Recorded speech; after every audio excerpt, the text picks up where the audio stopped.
Alright everyone, you know how you have MAGA and then you have Ultra MAGA? So MAGA is so 2016. That was Make America Great Again, and Trump largely succeeded. There were some problems along the way, mainly due to obstruction by Congress, including members of his own party reluctant to endorse real, meaningful populistic change. Now we've got Ultra MAGA, and Ultra MAGA is the bizarre and radical belief that a government by and large should represent its own population and not fuck around with like the Great Reset, live in the pod, eat the bug stuff, should not be destroying its own currency, should not be subjugating itself to globalist will on so-called climate change and thus handing huge boatloads of money to third world nations to produce the goods we could produce domestically. I know that's really, really radical, isn't it?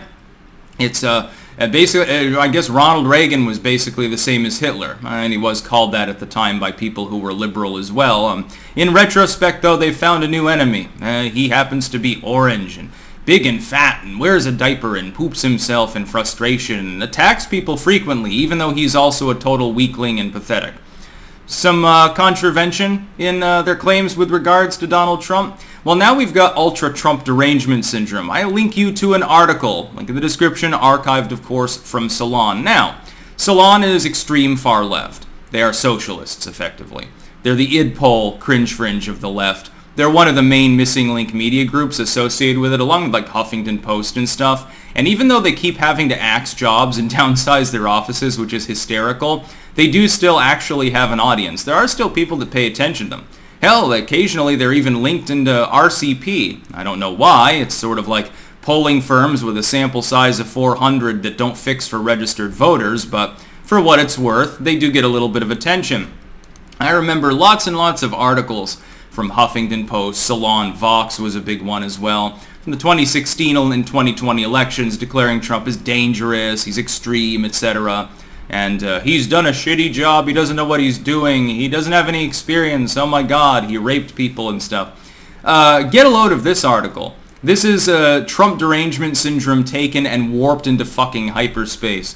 Trump 2024 is almost here. King of the long con looks to play his final trick. The master showman of politics wants another turn on center stage. Mock him if you want, but don't bet against him. They're expecting him to jump in. Now, some people claim he's going to announce in September.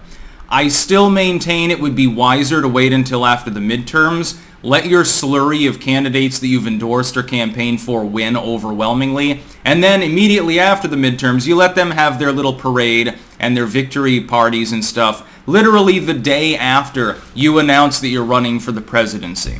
Because if you announce beforehand, in some of those cases, the fact that you're going to drain oxygen out of those races, even where you've endorsed people. It could help some people, but more in the safe areas. It's not really going to help people in swing districts. If anything, it will energize some elements of the left.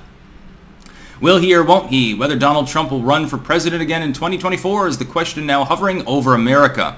It's funny because you're basically saying, oh, we've censored Trump on every social media site and he's going to go to jail and all these things, but you're still worried about a presidential run. Interesting. Trump loves it that way, of course. Yes, he does. The Washington Post reports that Trump is now eyeing a September announcement, according to two of his advisors, with one Trump confidant putting the odds at 70-30 he announces before the midterms, and others saying he may announce sooner than September. The entire rest of the article, if you go down through it, and it's like 30 paragraphs of solid content, is non-stop Trump derangement syndrome beyond the blue anon level. They quote Mary Trump, that for Uncle to reach out directly to the witness suggests to me two things. He's terrified and desperate, and he's completely overestimating his power to manipulate people. I think that ship has sailed.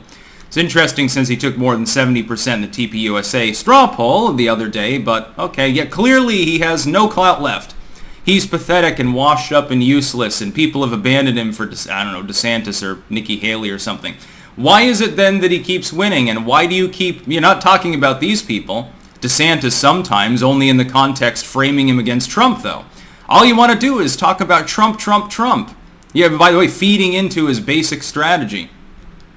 Garland is trying to be as neutral as possible. My analogy is this: if you take the wheel of a misaligned minivan and just hold the wheel steady where it is, you might be headed off a cliff. You need to get the vehicle back on the freaking road first, then steady, talking about, of course, trying to indict Donald Trump despite literally having no actionable evidence that would ever lead to a conviction.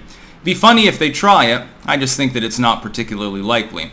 And by the way, while we're at it, while you read through the hilarity of this article, extremism, Hitler, death, and Trump will cause enormous suffering and all these things.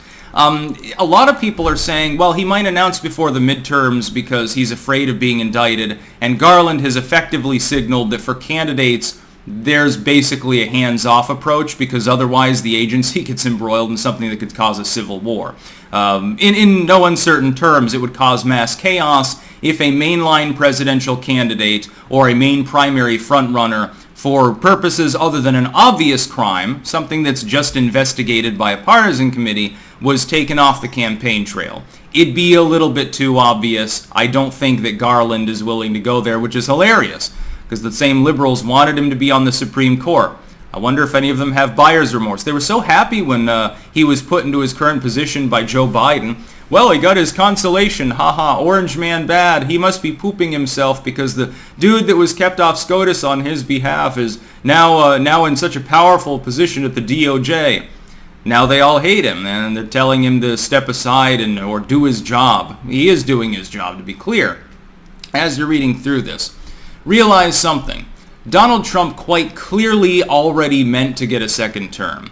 It's just a matter of when he announces. He's timing it for attention purposes more than anything else. If anything, the fact that he's teasing it out months before this September, prior to midterms announcement, shows me he very well may not announce then, may wait until after midterms, and he's just hyping things up. That would be classic Trump, by the way. He's getting all sorts of free publicity. He's putting pressure on the liberals, and it takes some of the fire off the people he's endorsed and people that he hasn't endorsed because they're all talking about him. If he gets into the race, it becomes more of a lightning rod that associates with the people that he's endorsed. But as long as he's just teasing it out and it's in a gray area, there's no such problem. And then, by the way, even if Donald Trump effectively disappeared and didn't say anything, no interviews, no rallies, no campaign speeches, no endorsements, if he had just literally gone back to the Mar-a-Lago, these people would still be driving themselves into an early grave with stress over the vague possibility that Donald might come back. They are terrified of this man, more than they've ever been terrified of anyone else in the history of mankind. Some of these people would rather have Pol Pot in the presidency than see a return of Donald Trump. And that's because he actually did what he wanted to do. He didn't just talk the talk, he walked the walk. In some cases, he was blocked in his walking. In many cases, he was successful.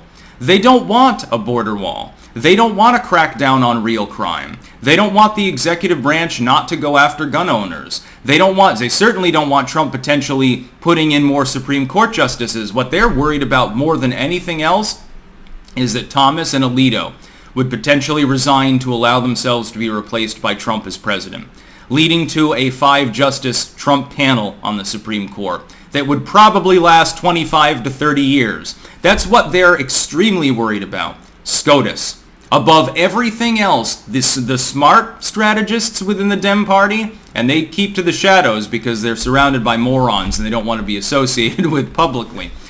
I guarantee that that's what really rings the alarm bells, especially with Clarence Thomas. It's entirely possible that that happens. I'm sure that they would be comfortable with that situation. Clarence Thomas at this point has gotten his revenge, so I'm not sure he'll wait around. He could still live another 15, 20 years anyway. That'd be hilarious, by the way. SCOTUS, 5 Trump justices.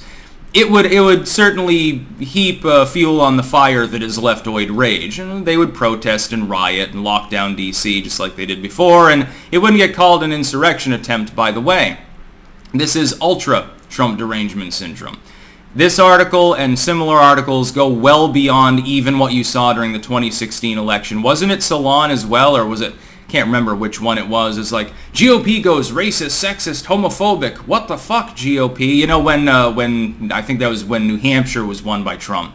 Or after Super Tuesday or something like that. I can't remember, but I remember that was pretty legendary. So yeah, have fun reading this. Make sure to always use archived links because then they're not getting any clickbait revenue. That's about all. Peace out.